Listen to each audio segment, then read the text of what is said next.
Senhoras, senhores, queridas irmãs, queridos irmãos espiritistas, caras amigas e amigos que nos acompanham através da Web TV Mansão do Caminho e pelos demais órgãos da comunicação social, nossos votos de muita paz. Nunca necessitamos de paz tanto quanto hoje.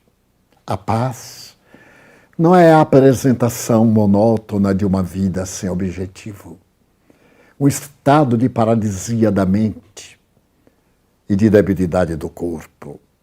É uma sensação de vida, de movimento, de ação contínua e de esforço bem direcionado a benefício da sociedade.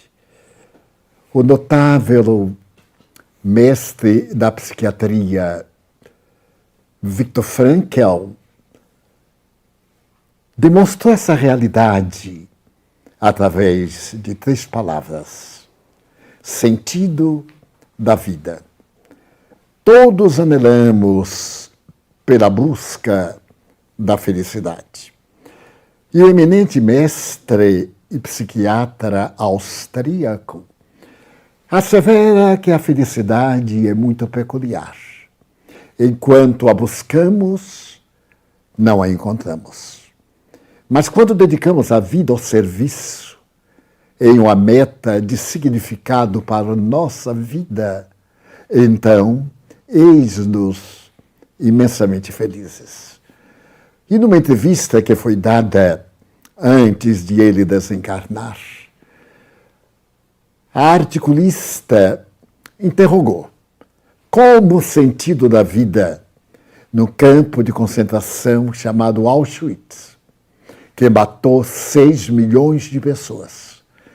O indivíduo internado ali sabe que vai morrer colocado na câmara de gás. Não há outra alternativa.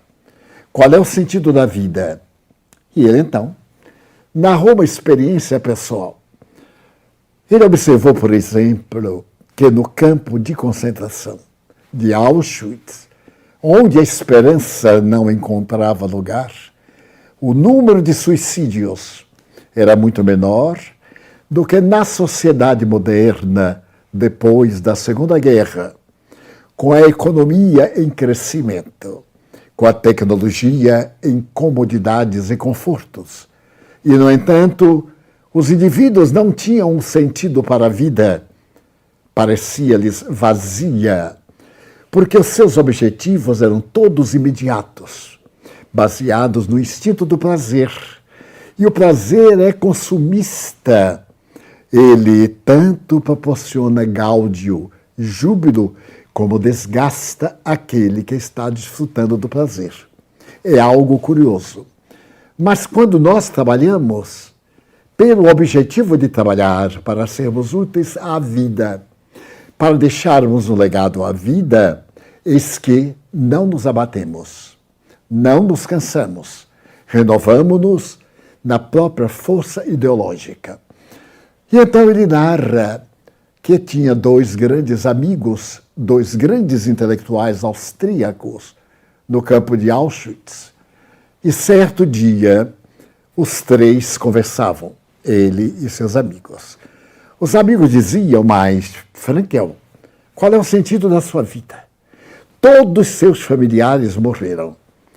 Logo que você veio para cá, antes ele esteve em Dachau, um terrível campo também, eles foram condenados à morte. E você apenas soube que eles morreram. Você vai sair daqui e não vai encontrar ninguém conhecido. Qual é o sentido da vida? Apresentar, disse ele, um objetivo para que outros vivam felizes e dizer-lhes que a ausência daqueles a que nós amamos não nos degrada nem nos torna infelizes. Enriquece-nos pelo bem que nos fizeram durante o tempo de nossa convivência. O sentido da vida é imediato e é postergado. Experimentamos agora na alegria de alguém que chega, mas também na tranquilidade de alguém que parte para levar uma mensagem salvadora à humanidade. E então, os amigos diziam qual é o nosso sentido. Amanhã entramos na fila e partiremos como número na câmara de gás e depois nos fornos crematórios. Quem se lembrará de nós? Aqueles que podem conhecer-nos por acaso já morreram ou vão morrer. Então, qual é o sentido da vida? E um deles disse, estou planejando suicidar-me. Ele ouviu e depois respondeu aos amigos, por que você deseja suicidar-se? Bem, antes de vir para o campo, eu estava escrevendo um tratado enorme de geografia. E estava praticamente nas últimas páginas. Veio a guerra, eu fui trazido para cá, e a minha obra morrerá. E ele lhe respondeu, que certeza você tem que vai morrer amanhã? Pela observação dos fatos, já deveriam ter sido mortos há mais de 1 ano e ter sido postergada. Então, se você amar sua vida agora e se recusar a morrer, você não acha que as forças do destino se conjugam para que você venha viver desde que você tem um objetivo, tem um sentido, e este sentido é terminar o seu tratado de geografia para atender a sociedade. E você, o outro, você está pensando em morrer, mas você sabe que está com uma neta em Nova York. Ela conseguiu fugir. A família tem recebido notícias. Você sabe que a sua neta está esperando por você. Por que não pensar no dia em que você vai sair do campo?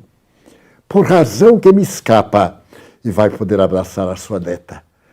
Então ele sorriu, antegozando o momento quando no futuro improvável ele poderia estar abraçando a neta e sorrindo feliz em Nova York. Então, a sua vida adquiriu um sentido e ele não se matou. Ambos conseguiram sobreviver. E Frankl também. Conseguiram sobreviver e ele criou uma terapêutica na psiquiatria para que o sofrimento seja o sentido da nossa vida. Se nós pudermos utilizar o sofrimento de uma maneira sábia, a vida tem um sentido. Porque há 3 fatores essenciais, segundo Viktor Frankl, que todos temos que enfrentar na existência. O primeiro fator é a culpa. Todas as criaturas humanas, mas hoje, menos ontem ou amanhã, passamos pela culpa. Um momento houve em que nós nos arrependemos de havermos feito o que não deveríamos ter feito. Então, a culpa se nos instala. Quantas vezes, à hora da morte, determinado religioso busca seu confessor para arrancar de dentro do coração as garras terríveis de uma culpa que o consumiu durante a vida inteira. E nesse momento em que ele se libera da culpa, ele não se incomoda se vai viver, se vai morrer. Então a culpa é uma fatalidade que todos temos que enfrentar. Então, se eu prejudiquei alguém e tenho culpa, não posso tornar a minha vida uma desgraça, porque eu agi mal. Mas eu devo tornar a minha vida um objetivo para me livrar da culpa. Trabalhar para proporcionar à pessoa que eu infelicitei momentos de alegria, de reparação. E fazer que o outro entenda que naquele tempo eu era inexperiente, não sabia valorizar o outro, não conhecia os direitos do outro, acreditava que o mundo fosse um balão sob o meu controle, a minha alegria. Celebrar que o balão estava no ar por causa das forças do oxigênio que o erguiam da terra. Então, está aí o segundo algoz da nossa vida. E o terceiro, ele estabelece que há um terceiro fator em nossa vida que não podemos evitar, é o sofrimento. Esse sofrimento pode vir de 1000 maneiras. Amamos alguém que não corresponde. Ora bem, o outro não é obrigado a nos amar somente porque nós o amamos. Mas ele lamenta muito não poder nos amar. Então, nós vamos sofrer, é claro. Mas se nós dermos um sentido ao sofrimento, que alegria imensa Se o outro nos receber bem, muito bem, eu aceito que você me ama, mas você não é, afinal, o amor da minha vida. Eu tenho o direito de ser livre para a escolha do amor da minha vida. E, infelizmente, para você, sou eu. Lamento profundamente. Mas se você deseja ser feliz comigo, claro, eu desejo ser feliz com a pessoa que eu anelo fazer parte da minha vida. Então, esses 3 fatores, a culpa, o sofrimento e a morte, estão em nossa vida.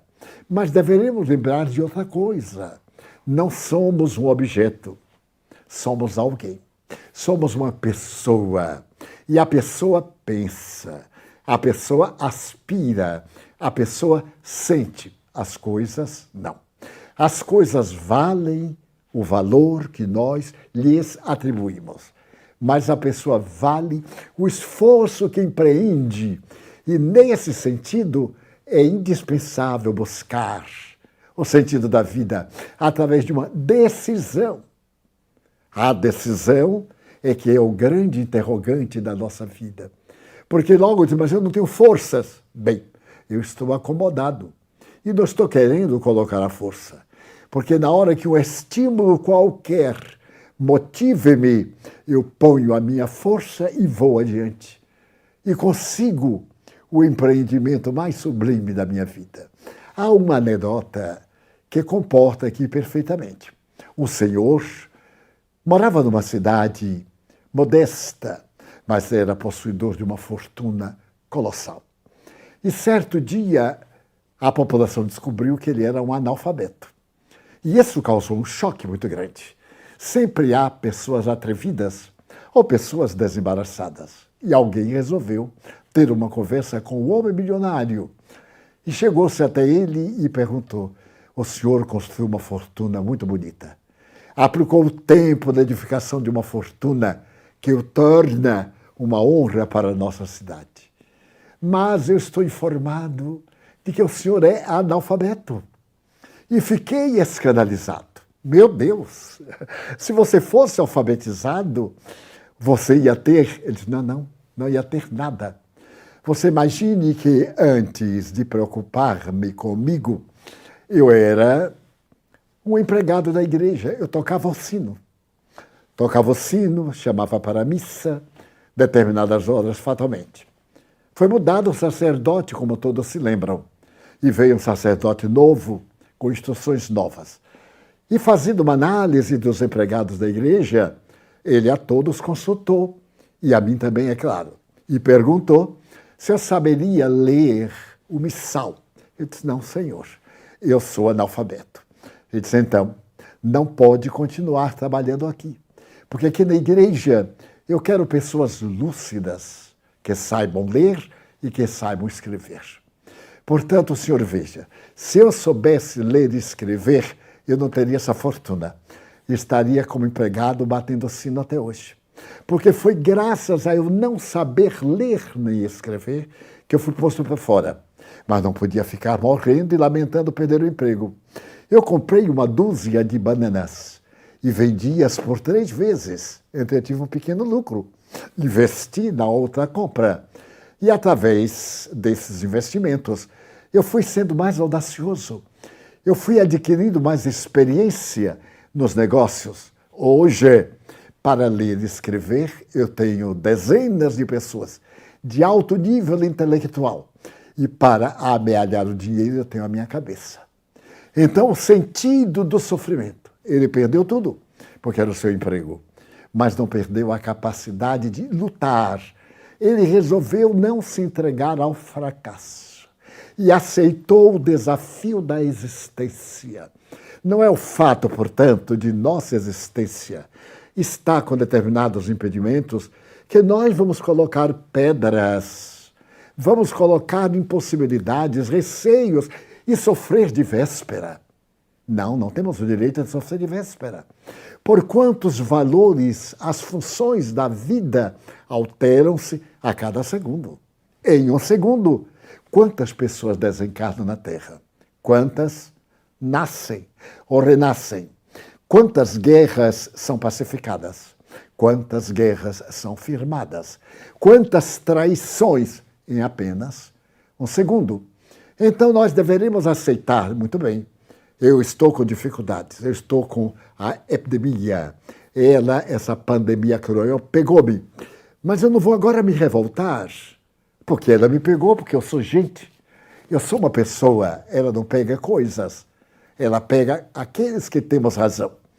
E como a vacina não pode ser me aplicada, eu vou fazer o meu esforço mental de não me entregar à enfermidade e já de pensar que antes de alcançar o pico, eu vou ter uma probabilidade mínima no coração, nos pulmões, não vou encontrar um aparelho. São comportamentos destrutivos. Eu logo direi, eu vou me salvar tantos, se tem salvo, porque não eu? Mas o nosso vulgar é, e porque eu? E nos deixamos arrastar pelas lamentações. Falta de confiança em Deus, em primeiro lugar. Falta de confiança em si mesmo, porque nós somos construtores da vida. Imaginem este planeta maravilhoso. Todas as construções que nele existem saíram de nossas mãos. Nós recebemos um planeta terrível, movimentado por fatores de destruição. As placas tectônicas chocando-se ininterruptamente. Os vulcões, os maremotos e todas as convulsões externas. E pegamos deste planeta em convulsão e diversas regiões nós transformamos em lugares paradisíacos, que a imaginação sequer pode conceber. Se nós nos recordarmos, por exemplo, dos grandes desastres do começo deste século, que destruiu mais de 200 mil vidas, do tsunami, que destruiu parte da Ásia no começo do século. Se nós passarmos por esses lugares, não existe o menor vestígio. Ninguém esperava o tsunami.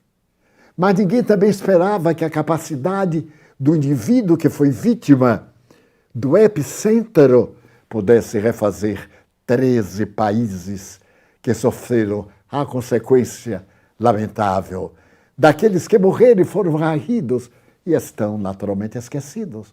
Porque a vida é um incessante renovar. Eles saíram da terra, mas eles não se desagregaram. Voltaram a uma área do mundo de região próspera, espiritual, vibratória, enriquecedora, simplesmente enriquecedora. E Viktor Frankl narra algo fascinante. Ele diz, por exemplo, que recebeu uma carta de um jovem do Texas. Esse jovem dizia-lhe, que desejo dizer-lhe que eu tenho uma vida muito difícil. Quando eu era saudável, praticava esporte, fazia esqui nos Alpes e tinha uma vida vazia. Muitas vezes eu pensei até no suicídio. Mas então eu fui vítima de um acidente no esqui e tive o pescoço quebrado.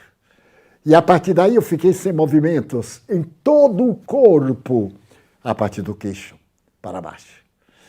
Aí eu encontrei um sentido para a vida, sobreviver às dificuldades, adaptar-me às injunções do que a vida me oferecia.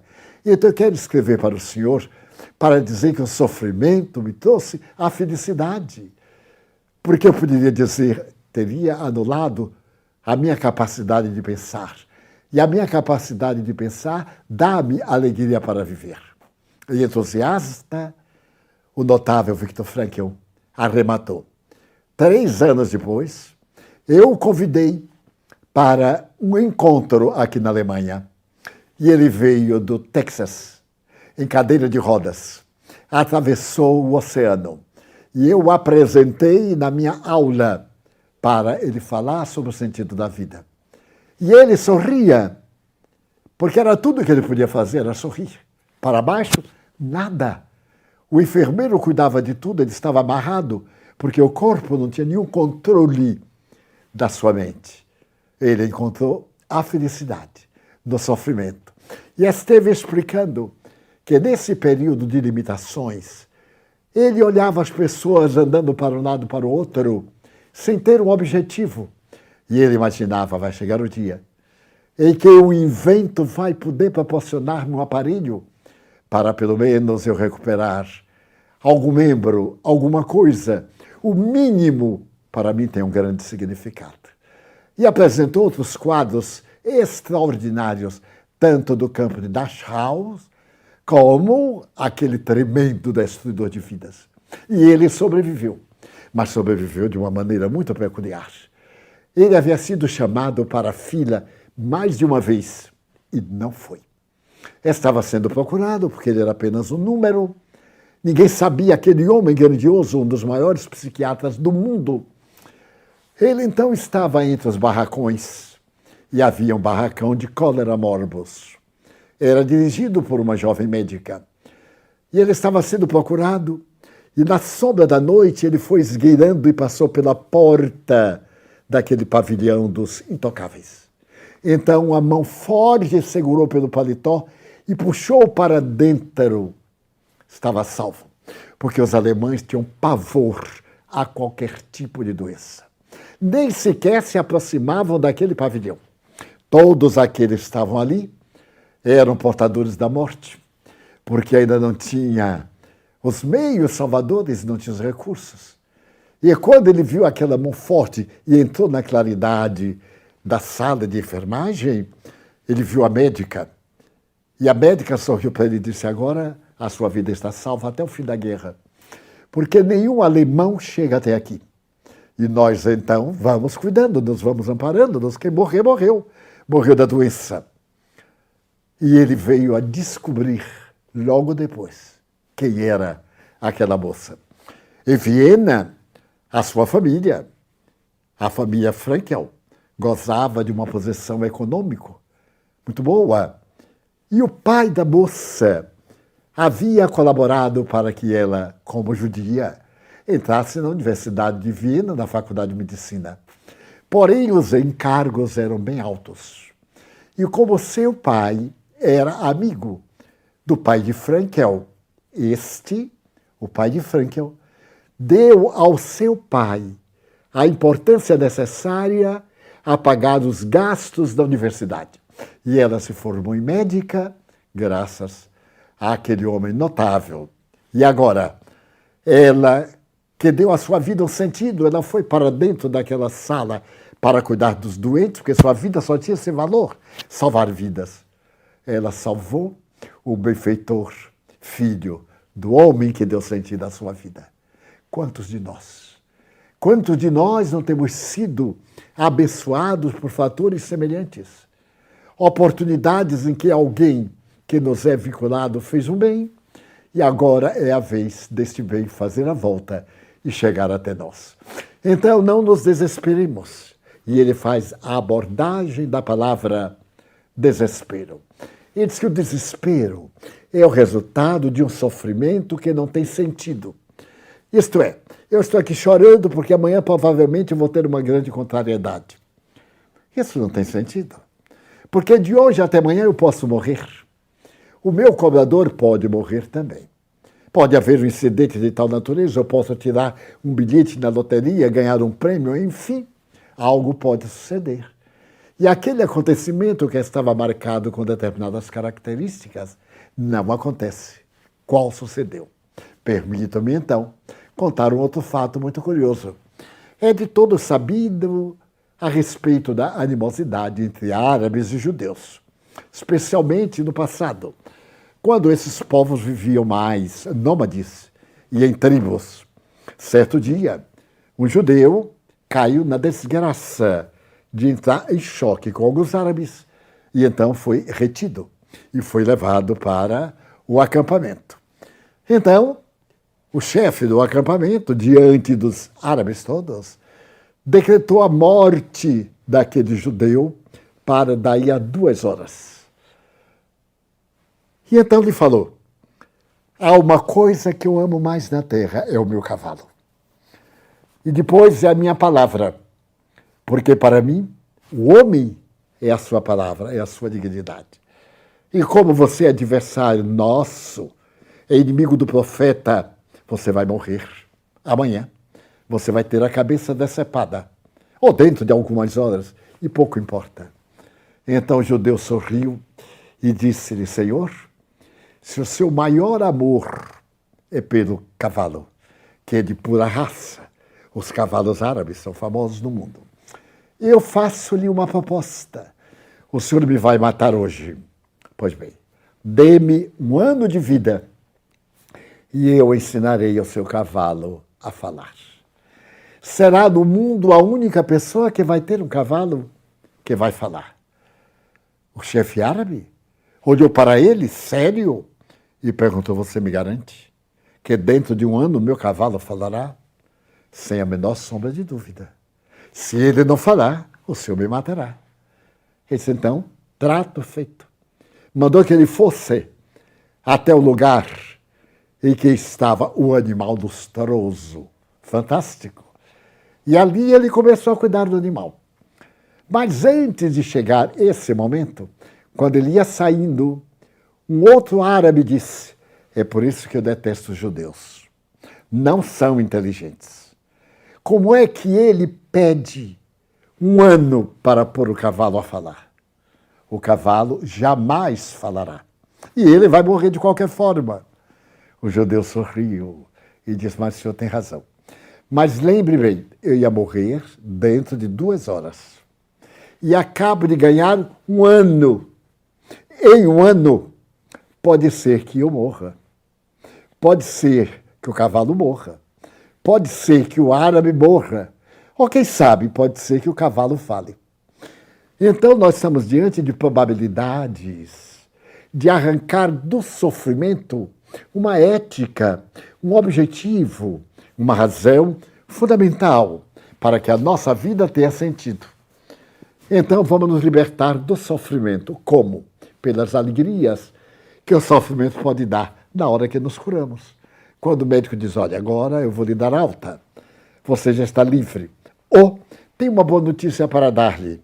Foi descoberto um produto recente que está sendo provado nos laboratórios e há uma esperança para você.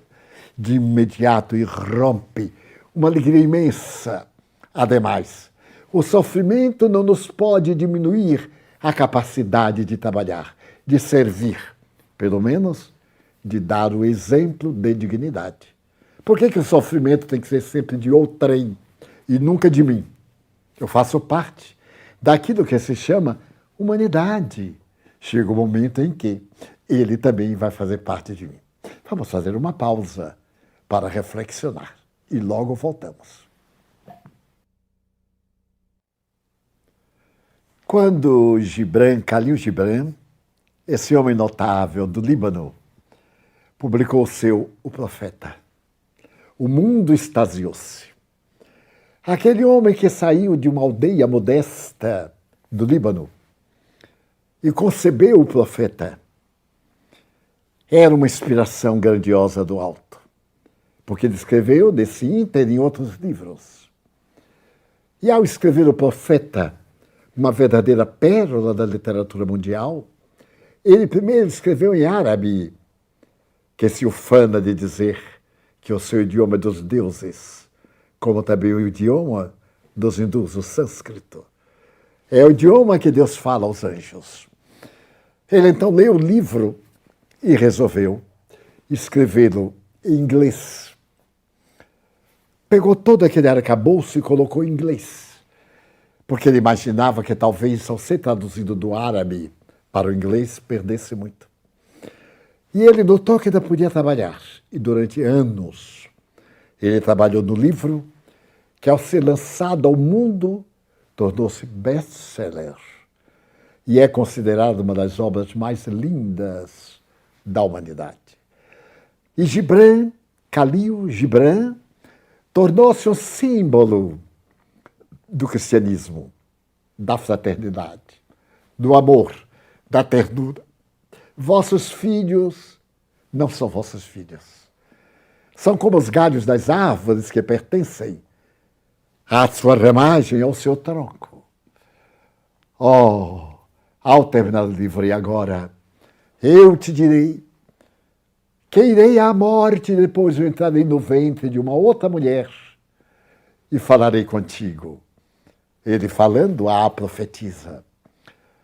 Ele agora era uma glória e sentiu saudades da aldeia em que havia nascido. Estava famoso e voltou à aldeia. A aldeia continuava dentro daqueles métodos da tradição. O emir era a figura mais poderosa. Tinha o seu capitão da guarda e tudo era feito na base do suborno. Até parece reminiscência dos dias de hoje. E ele acompanha a história do emir e sabe que era ali que se resolviam as questões do dia. Reservou um dia para ver o julgamento e como eram consideradas as pessoas. Então ele vai ao tribunal. O emir senta-se em uma poltrona que fazia lembrar um trono. E o capitão chega e é o momento do julgamento. Tem poucas pessoas na sala. O emir tem a cara de enfado. Aquilo era muito desagradável. Todo dia a mesma cena, julgamentos. Quando o policial adentra a sala com um jovem, o jovem tem o rosto marcado com equimoses, de golpes que sofreu na face, tem as roupas rasgadas e é arrastado até o emir e é empurrado e cai de joelhos. Então o emir pergunta com enfado ao capitão: qual é a culpa deste miserável? Senhor, este homem, hoje pela manhã, matou um dos vossos soldados. Um dos vossos soldados foi cobrar a dívida de um daqueles que recebeu o empréstimo para a lavoura. E agora era o momento de pagar-vos. Então a tropa esteve na sua casa. E quando lá chegou, ele estava numa situação deplorável. Disse que as chuvas se negaram. A seara morreu, perdeu o sentido. E então tudo o que ele investiu, perdeu o que ele tinha, o que ele tomou emprestado. Então ele não tinha de maneira nenhuma nada para poder vos pagar.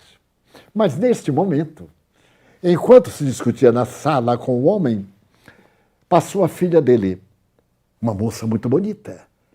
E então eu pensei, bom, já que ele não tem com que pagar, a filha será um bom resultado. Poderá ser vendida por uma importância muito grande, ou poderá ficar ao prazer do meu senhor, o emir. E neste momento um soldado pegou-a e começou a maltratá-la. Bateu-lhe no pai. O pai atirou-se ao chão. E ele, naturalmente, em nome do vosso poder, chibateou longamente o homem. Nesse momento, ela gritava muito. Este miserável foi passando pela porta. Ele não tinha nada com isto. Mas vendo a cena do soldado bater no pai e outro bater na jovem, ele entrou e tomou conta para poder defender a jovem frágil. Mas na casa deles havia uma arma como enfeite na parede. E na luta que se travou entre ele e o nosso policial, ele pegou da arma e decepou a cabeça do soldado. Então aqui está, para que ele pague. O emir disse, muito bem, quer dizer que ele matou um dos meus soldados. Levem-no para o campo e cortem-lhe a cabeça. E não o sepultem. Deixemos lá para que as aves noturnas e as aves negras devorem o cadáver. Então, sob bofetões, o rapaz foi retirado dali e Gibran disse, mas não é possível que no tempo de hoje a lei seja medieval. Eu não posso aceitar uma barbaridade desta na minha terra, na minha cidade. Eu que escrevi o profeta. Mas nesse momento, o emir pediu para que fosse trazido o segundo criminoso. e vieram 2 soldados trazendo uma jovem muito bela. Mas a jovem estava com os cabelos desgrenhados, a face marcada. Havia marcas de pedras no rosto, no corpo. Ela sangrava e estava sendo arrastada pelos cabelos e jogada aos pés do emir. O emir perguntou: o que fez a miserável? Senhor, esta mulher traiu seu marido. O seu marido é um homem justo, declarou o nome. Ele faz parte da tradição. Imagine que ele comprou-a ao seu pai, para o seu harém. E ela mantinha sempre uma tristeza na face. O homem percebeu que ela deveria ter algum amante. E era por isso que não o recebia. Simulou uma viagem. E quando foi em determinada hora, ele voltou, inesperadamente, e encontrou-a diante do chafariz, com carícias, com um homem que saltou o muro e veio pervertê-la.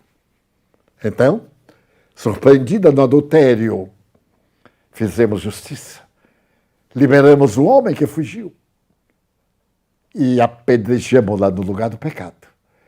Depois rasgamos as suas vestes e arrastamos-la amarrada numa corda pela cidade, para que todos vissem a punição da justiça do nosso emir diante das mulheres pecadoras.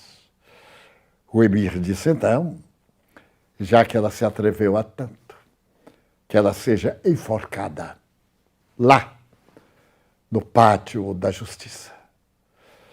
E já estava quase terminando quando disse: ainda mais alguém? Ah, sim. Nós temos aqui um miserável que os bondosos frades da confraria tinham como empregado. Este homem é um pobre miserável. É um lavrador. E trabalhava para poder ganhar um pedaço de pão dos monges. O senhor sabe da bondade dos monges. Mas, que fez o miserável? Foi surpreendido por um sacerdote, roubando dentro dos vasos onde são colocadas as espórtulas. Estava roubando. Então nos veio o ímpeto de cortar-lhe as mãos. E o sacerdote, bondoso e cristão, mandou para que o emir decretasse a punição para o bandido.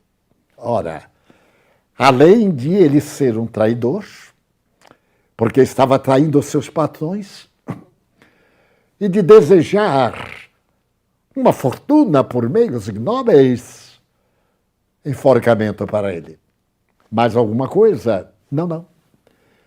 E então, Gibran viu o semblante do lavrador, a palidez profunda, as marcas da miséria orgânica.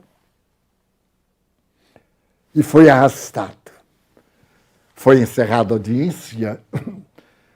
E Gibran não sabia o que fazer. Aonde estava a justiça do Corão, a obra que fala da magnanimidade de Deus. Onde estava o amor e onde se encontrava a misericórdia. Será este o sentido da vida, da religião e do poder? Então ele ficou pervagando pela aldeia e lembrou-se que nos arredores havia um lugar onde eram praticadas as ações de justiça, mas era um lugar proibido. Ele estava tão amargurado que resolveu visitar aquele lugar, embora há proibição pelas leis. Mas ao entardecer, ele resolveu ir olhar aquele campo onde os corpos foram atirados. E quando ele estava ali, perto de quase uma sepultura, ele viu que algo acontecia.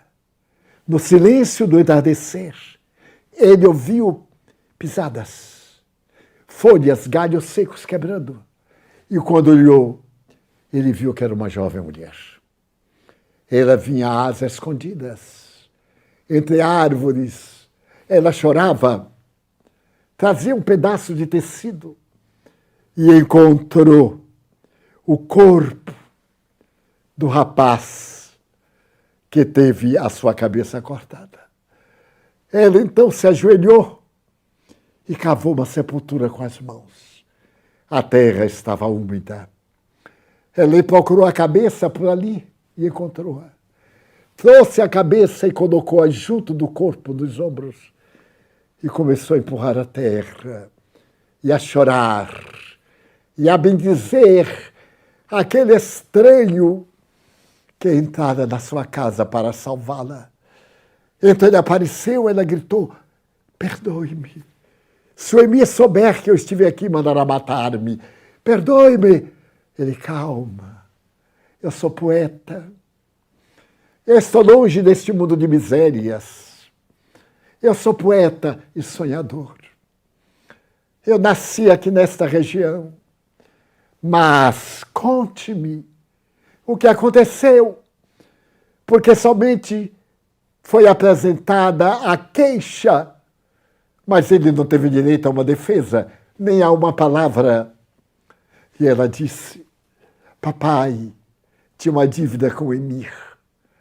E agora a seca impediu que a terra pudesse produzir. E os soldados impiedosos foram lá. Surraram o papai, quase o mataram. E quando me viram, quiseram me trazer para um dos bordéis pertencentes ao Emir. Se travou uma luta.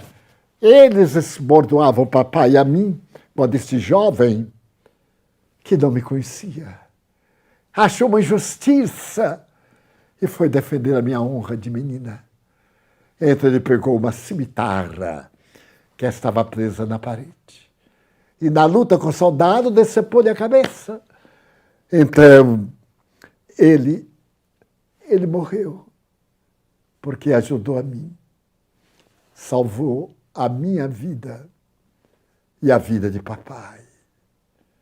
Então Gibran ajoelhou-se também e continuou jogando terra sobre aquela vala muito rasa e cantando a bênção do martírio, até que a noite caiu e ela se foi, discretamente pisando as folhas secas e os galhos quebrados. Gibran resolveu sair quando escutou passos. Ele se deteve. Era um jovem. O jovem chegou naquele lugar cruel e viu enforcada aquela mulher. Abraçou-lhe as pernas, subiu na árvore, cortou a corda e acariciou no chão. Começou a cavar uma sepultura. Então Gibran se aproximou e o jovem gritou: pode dizer ao Emir que eu vim salvá-la, que eu não consegui salvá-la, mas eu vim lhe dar um túmulo. Pode dizer que eu não tenho medo do bandido. E Gibran disse: eu não denunciaria nunca. Mas me interessa saber por que você está acarinhando essa mulher que devia ter tido uma vida irregular. E o jovem disse: não. Aqui ninguém tem direito à justiça. Quando nós éramos crianças, ela e eu brincávamos de amor. E eu me apaixonei por ela. E ela se apaixonou por mim. Quando eu completei 15 anos e ela 13, eu já deveria estar no período preparando para casar, mas o pai dele era um avarento e cobrava uma importância muito alta. E eu fui a ele e disse: vou viajar para terras distantes, vou reunir um patrimônio e lhe pagarei a importância que exigir pela minha namorada. Guarde-a, preserve-a. Eu virei buscá-la e viajei para as longes terras da Arábia, e reuni um patrimônio durante 5 anos. Voltei, mas quando voltei e fui apresentar o valor que eu tinha preparado, o pai dela disse que um homem rico comprou-a. E ele não teve outra alternativa, vendeu. Era o direito que ele tinha, vendeu. Eu fiquei desolado. Através de um dos empregados da casa, eu soube do sofrimento dela. Escrevi-lhe e soube que o marido ia viajar.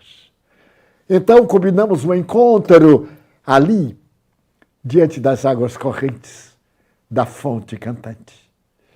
Mas era tudo uma forma para surpreendê-la. Saltei o muro, estava com ela, não fazíamos nada, somente lhe toquei nos braços, nas mãos, que estavam em forma de súplica. Quando entra o marido ofendido e diz que ela o havia traído. Ainda era virgem. Porque ele era um incapaz, era impossível.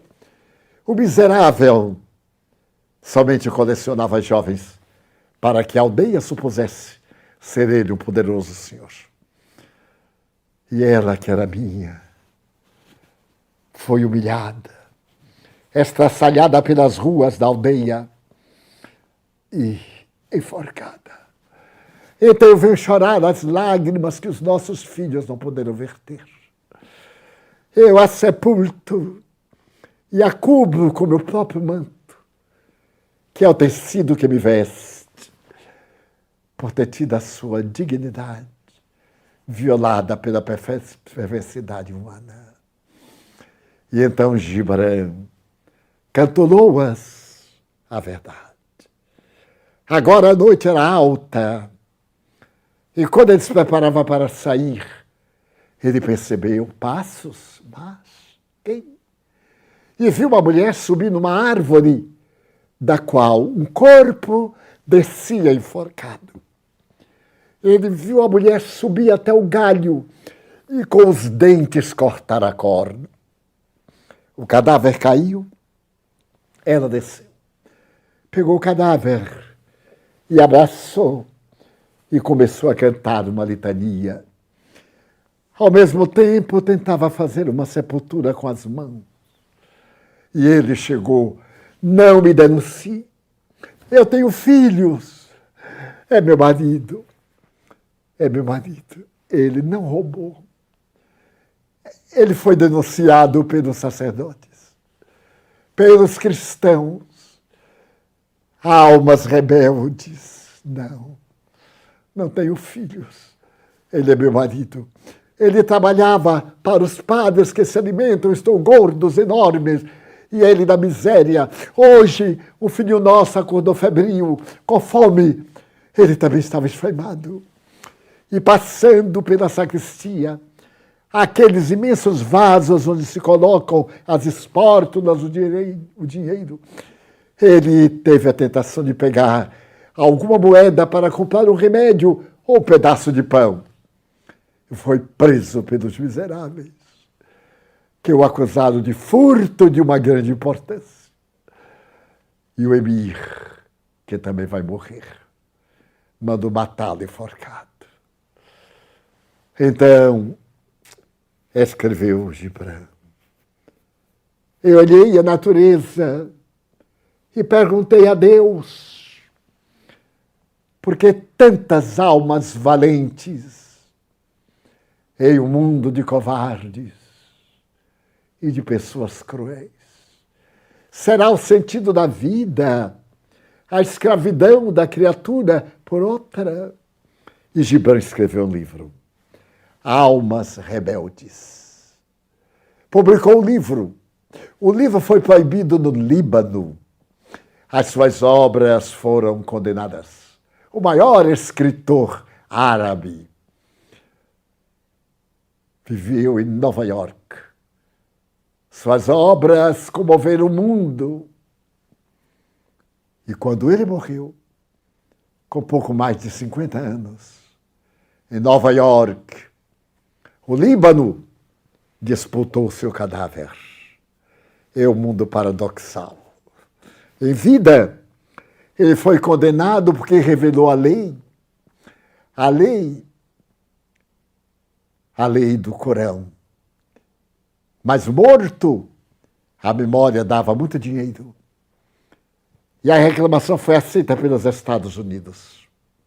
E o corpo de Gibran foi levado a Beirute.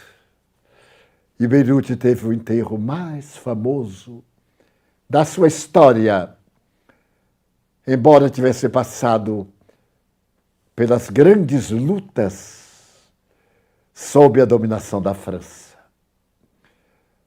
E então poderíamos dizer, como um profeta: ó almas que credes em Deus, almas que dizeis que a vossa vida não tem um objetivo, não tem um sentido, se ela não vos serve, dai-a a quem deseja viver, a quem tem um sentido de viver. Mas não esvazieis o coração. Se a enfermidade desabou sobre vós, é por algum tempo. Hoje eu fazia uma reflexão a respeito da Alemanha hitlerista. O nazismo estava preparado para governar o mundo 1000 anos e não sobreviveu 30 anos. Porque as leis indefectíveis de Deus são de justiça e misericórdia, de sabedoria e de equilíbrio. E acima dessas leis está a lei soberana, que é o amor, que Allan Kardec, com muita propriedade, define na caridade, cantada pelo apóstolo Paulo na Epístola aos Coríntios. Mesmo que eu falasse a língua dos anjos e dos homens e não tivesse caridade, seria como o sino que plange ou o metal que soa. E o apóstolo faz uma ode à caridade, encerrando, e das três, a fé, a esperança, a caridade. É a mais importante de todas. Novas traduções dizem que é o amor. São semelhantes, porque a caridade é o amor na sua exaltação da doação. O amor é o sentimento. Quando ele se doa, ele se veste de luz e então ele passa a ser caridade. Esta bendita flor dos jardins da esperança do reino de Deus. Um grande número de nós está perguntando-se: por que eu? Um outro número está desalentado. Será que vale a pena viver? A corrupção dos costumes, a degradação moral, a perda de objetivo. Lutar para quê? O salário de um jogador de futebol e o salário de um mestre como Einstein.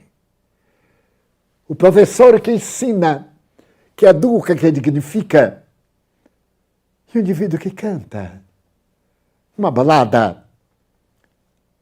E, no entanto, o mundo aplaude determinadas expressões que merecem nosso respeito, mas que não têm esse valor, que nós lhe atribuímos porque espicaça os nossos desejos. E nossos desejos não têm preço. O preço é a manipulação, o uso, e depois o lixo, joga fora. E partir para a próxima, quando você tem próxima. Eis que uma luz brilha acima da noite.